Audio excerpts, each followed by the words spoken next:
अगर हम Indian markets के पर्सपेक्टिव में देखें तो ऑलमोस्ट कह सकते हैं कि एफआईआई से काफ़ी ऑब्सेशन रहा है, लेकिन अब एक ट्रेंड दिख रहा है कि डीआईएस भी अब काफ़ी अग्रेसिवली इन्वेस्ट कर रहे हैं। आपको लगता है कि ये जो फ्लोज हैं ये कंटिन्यू करेंगे आने वाले कुछ समय तक भी, और एफआईआई के साथ साथ डीआईएस भी अब अग्रेसिवली आगे भी इन्वेस्ट करते रहेंगे भारतीय बाजारों में? देखिए, डीआईएस का इन्वेस्टमेंट तब से चालू है जब से इंडिया में रियल इंटरेस्ट रेट पॉजिटिव हुए हैं। एसेंशियली राजन जब से गवर्नर बने थे आरबीआई के, तब से रियल इंटरेस्ट रेट इंडिया में पॉजिटिव रहे हैं because of two reason. One is inflation coming down remarkably, and second is the conscious policy of the central bank.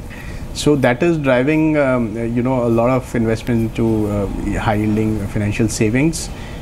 दूसरी चीज़ ये हुई है कि रियल एस्टेट और गोल्ड का जो पहले रहता था लोगों के दिमाग में कि यहाँ पे बहुत अच्छा इन्वेस्टमेंट हो सकता है, वो चीज़ काफ़ी मेंटालिटी चेंज हो गई है. So there is a lot of shift from asset class shift from those asset classes into mutual funds and equity investments. So this is a very healthy thing और ये डेफिनेटली कंटिन्यू करते हुए दिख रहा है हमें, और ये हमारे मार्केट के लिए भी बहुत अच्छा है. क्योंकि क्या होता था कि अगर एफआईआईज बेचते थे तो हमारे मार्केट्स में वॉलेटिलिटी बहुत ज़्यादा हो जाती थी. अभी thankfully because of this new huge pool of liquidity from domestic institutions and domestic savers, market को और सपोर्ट मिल सकता है. स्पेशली जब एफआईआईज बेच रहे होते हैं तो I think domestic institutions and domestic savers step in and use that as a good buying opportunity. So it's a very healthy development, more importantly for our market, and it's good for the investment habits of the country too, because end of the day it's been proven that over a period of time, even with the volatility, equities have given superior returns especially in India.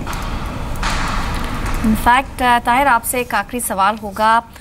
Immediate terms में तो वो खैर नहीं कह सकते, लेकिन rate cut को लेकर एक्सपर्ट्स से जो हमने अब तक बातचीत की है, ऐसा मान रहे हैं कि शायद 100 बेसिस पॉइंट्स का एक रेट कट आते हुए दिखे नेक्स्ट पॉलिसी टर्म में. आपको क्या लगता है अगर इस तरह का रेट कट कोई आता है, आपकी एक्सपेक्टेशन क्या है? और साथ ही जो इंटरेस्ट रेट सेंसिटिव थीम्स हैं जैसे बैंक्स और ऑटो, जिस पर हम ऑलरेडी बातचीत कर चुके हैं, कितना बड़ा बेनिफिट मिलेगा इसमें? What's your view on the rate cut?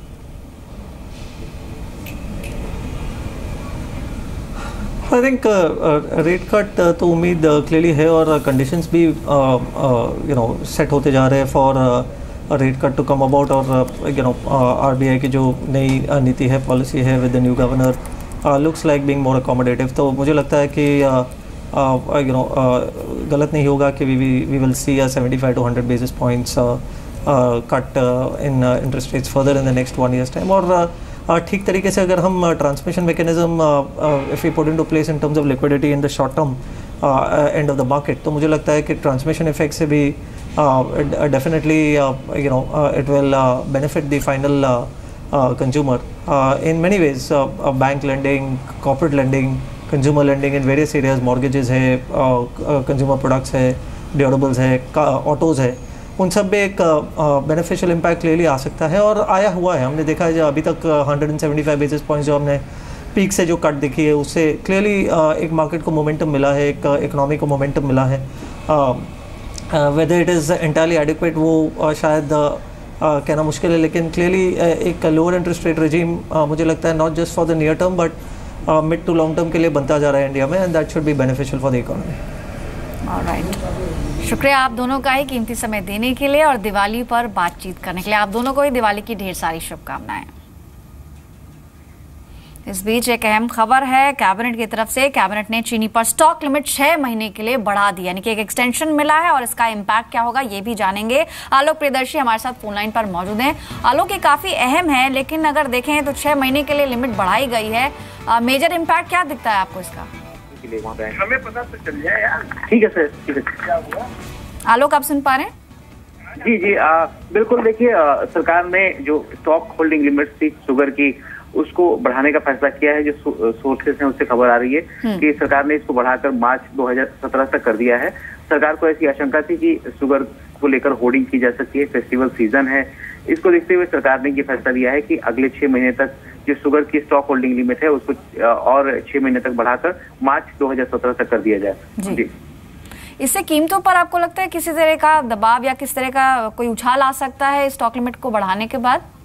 जी बिल्कुल. देखिए, सरकार को इसी बात का अंदेशा था कि इस वक्त फेस्टिव सीजन चल रहा है, तो ऐसे में जो कालाबाजारी हैं या जो होल्डर्स हैं वो शुगर के जो प्राइसेस हैं उस पर दबाव लगा सकते हैं, शुगर की प्राइसेस बढ़ सकती हैं। और इसी को देखते हुए सरकार ने ये स्टॉक लिमिट सरकार ने लगाई है कि राज्यों को जो शुगर रखने की जो एक लिमिट होती है अपने यहाँ जो उन्होंने तय कर रखा है, उस लिमिट को अगले 6 महीने तक और बरकरार रखें, ताकि अगर ऐसा कोई प्रयास भी होल्डर्स की तरफ से होता है तो उसको मिटिगेट करने के लिए जो सरकार है अपना जो स्टॉक लिमिट है वहां से शुगर को रिलीज करके जो प्राइसेस को कंट्रोल कर सके। तो जाहिर सी बात है होल्डर्स को इस बात की जानकारी रहती है कि सरकार ने अगर ये स्टॉक होल्डिंग लिमिट अगर लगा रखी है तो ऐसे में अगर कहीं से भी कोई भी कह सकते हैं कि अगर कोई क्राइसिस पैदा करने की कोशिश की गई शुगर को लेकर तो उसको सरकार तुरंत ही चेक कर सकती है। जी शुक्रिया आलोक बताने के लिए तमाम जानकारी। तो शुगर यानी चीनी पर स्टॉक लिमिट 6 महीने के लिए एक्सटेंड की गई है, मार्च 2017 तक ये एक्सटेंशन दिया गया है। एक बार शुगर स्टॉक्स पर नजर डाल लेते हैं। EID पैरी ऑलमोस्ट 1% की मजबूती के साथ ट्रेड कर रहा है। बलरामपुर चीनी यहाँ ऑलमोस्ट फ्लैट कारोबार होते हुए दिख रहा है। श्री रेणुका शुगर ऑलमोस्ट यहाँ पर आधा फीसदी की बढ़त देखने को मिली, यानी कि फिलहाल मिला जुला रिएक्शन ही देखने को मिला है। सुमित आपसे क्विक रिएक्शन चाहेंगे इस खबर का भी और ओवरऑल शुगर सेक्टर, क्योंकि जो स्टॉक्स है काफी वॉलेटाइल रहते हैं और इंट्राडे के लिहाज से फिर भी काफी लोग इन्वेस्ट करते हैं। आपका आउटलुक क्या है और इस खबर के बाद किस तरह का रिएक्शन देख रहे हैं आप? जी आउटलुक शुगर सेक्टर के लिए जो है हम पिछले 1 साल से देख रहे हैं काफ़ी एक शिफ्ट आया है आउटलुक। यहाँ पर क्या हुआ है कि शुगर स्टॉक्स में काफ़ी अच्छा एक्यूमुलेशन भी चल रहा था और यहाँ से एक जो बलरामपुर चीनी जो स्टॉक है वो मुझे काफ़ी अच्छा लगता है, काफ़ी बुलिश है। इसके लिए मैं यहाँ पर ट्रेडर्स के लिए एक राय देना चाहूँगा कि ये बलरामपुर चीनी लेकर के चल सकते हैं। करीब ONGC के नतीजे भी आए, एक बार नंबर्स पर नजर डाल लेते हैं। जो क्वार्टर 2 का मुनाफा है वो 4,975 करोड़ रुपए रहा है। साथ ही कंपनी ने 1:2 यानी कि 2 शेयर पर 1 शेयर बोनस का अनाउंसमेंट भी किया है। फिलहाल शेयर ऑलमोस्ट लाल निशान में, आधा फीसदी की गिरावट देखने को मिली है। पैट में ऑलमोस्ट 6% की बढ़त देखने को मिली है। 4,680 करोड़ से मुनाफा 4,970 करोड़ रुपए रहा है। बोनस इशू पॉजिटिव खबर है इन्वेस्टर्स के लिहाज से, लेकिन शेयर फिलहाल लाल निशान में है। आपका रिएक्शन क्या है इन नंबर्स पर? 4 रुपए 50 पैसे का डिविडेंड भी कंपनी ने ऐलान किया इस क्वार्टर में। जी बिल्कुल, नंबर्स तो देखा जाए जैसे ONGC के काफ़ी अच्छे नंबर्स हैं और एंटायर जो ये स्पेस है ये स्पेस काफ़ी अच्छा कर रहा है। पर्टिकुलरली ONGC ने जो एक जुलाई एंड में जो एक बॉटम बनाया था वहाँ से ये करीब वहाँ से 40% तक स्टॉक चल चुका है और ये मेरे ख्याल से ये ट्रेंड बरकरार रखेगा। ये स्टॉक यहाँ से और काफ़ी ऊपर जा सकता है।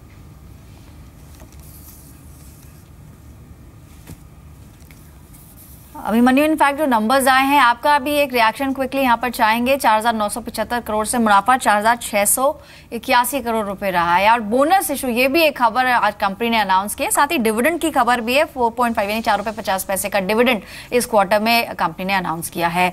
आपका रिएक्शन भी चाहेंगे, लेकिन उससे पहले अंचल मौजूद है। अंचल के पास कुछ और फिगर्स हैं।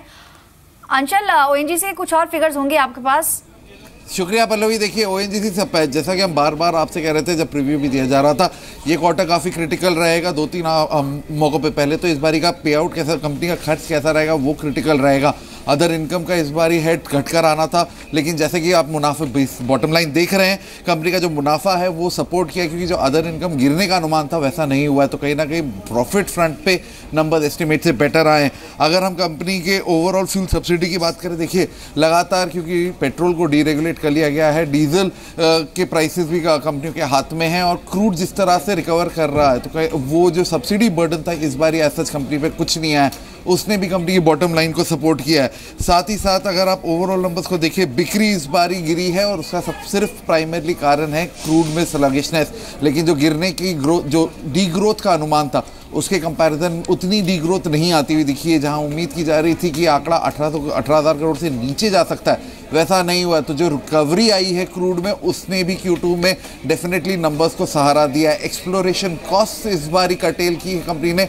ओवरऑल मार्जिन्स पे जो प्रेशर पड़ रहा था एक्सप्लोरेशन कॉस्ट का, फाइनेंस का, फॉरेक्स कॉस्ट का, करेंसी फ्लक्चुएशंस का, वो रिसीड होता हुआ दिखा है और प्राइमरली वही कारण है कि ऑपरेटिंग फ्रंट पे जो प्रेशर बिल्डअप होने की उम्मीद की जा रही थी उतना इमेंस प्रेशर नहीं पड़ता हुआ दिखा है। तो मुनाफे में जरूर 6% की बढ़त है, लेकिन रेवेन्यू फ्रंट पे गिरावट देखने को मिली है। जो ओएनजीसी का जो रेवेन्यू है यानी आय है वो 18,395 करोड़ इस क्वार्टर में रही है, जबकि पिछले क्वार्टर में ये 20,512 करोड़ थी। और इसका कारण भी अंशल ने बताया कि क्रूड में जो गिरावट देखने को मिली, स्लगिशनेस देखने को मिली, जिसके चलते रेवेन्यू फ्रंट पे कुछ डिप आया है। लेकिन बोनस की खबर है, 2 शेयर पर 1 शेयर का बोनस ऐलान किया है कंपनी ने और साथ ही 4.5 रुपए प्रति शेयर का डिविडेंड।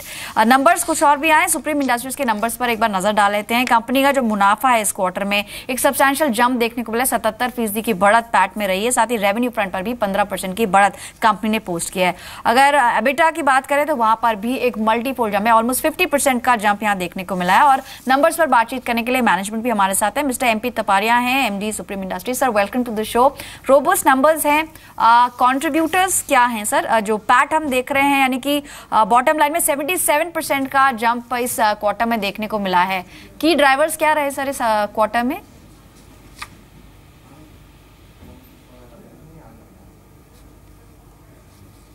एक बार नंबर्स पर दोबारा नजर डाल लेते हैं। एबिटा फ्रंट पर ऑलमोस्ट 50% की बढ़त रही है, यानी कि 90 करोड़ के आसपास से मुनाफा 50% की बढ़त के साथ इस क्वार्टर में ग्रो किया है। मार्जिन्स की भी बात करें, यहाँ पर भी एक अच्छी ग्रोथ देखने को मिली है, 11.6% से बढ़कर 15.1% मार्जिन इस क्वार्टर में रहे हैं। हालांकि शेयर पर कुछ नेगेटिव रिएक्शन है, ऑलमोस्ट आधा % की गिरावट है।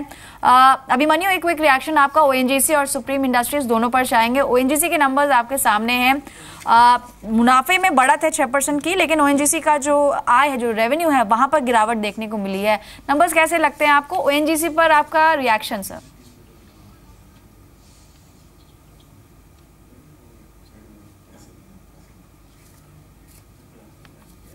ओवरऑल देखें तो इन लाइन विद एक्सपेक्टेशन है। स्टॉक ऑलरेडी काफ़ी चल चुका है पिछले 3 महीनों के अंदर।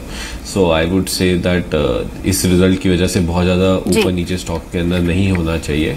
इन case of Supreme we already have seen that the management has given a guidance of close to 15% for FY17। इस बीच हमारे साथ मिस्टर एमपी तपारिया जुड़ भी गए हैं। Sir welcome to the show. Numbers पर क्विक रिएक्शन आपका चाहेंगे। पैट में एक अच्छा जंप देखने को मिला है, की ड्राइवर्स क्या रहे?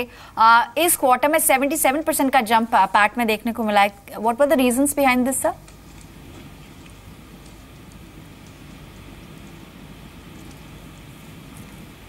सर आप सुन पा रहे हैं मिस्टर तपारिया? उनसे शायद संपर्क नहीं हो पा रहा है, लेकिन नंबर्स पर हम नजर डाल सकते हैं। स्टॉक पे भी रिएक्शन दिखाया, आज हल्का दबाव देखने को मिल रहा है। फिलहाल समय इतना ही है। शुक्रिया दोनों ही खास मेहमानों का कीमती समय देने के लिए, और फिलहाल पेशकश को यहीं रोकते हैं।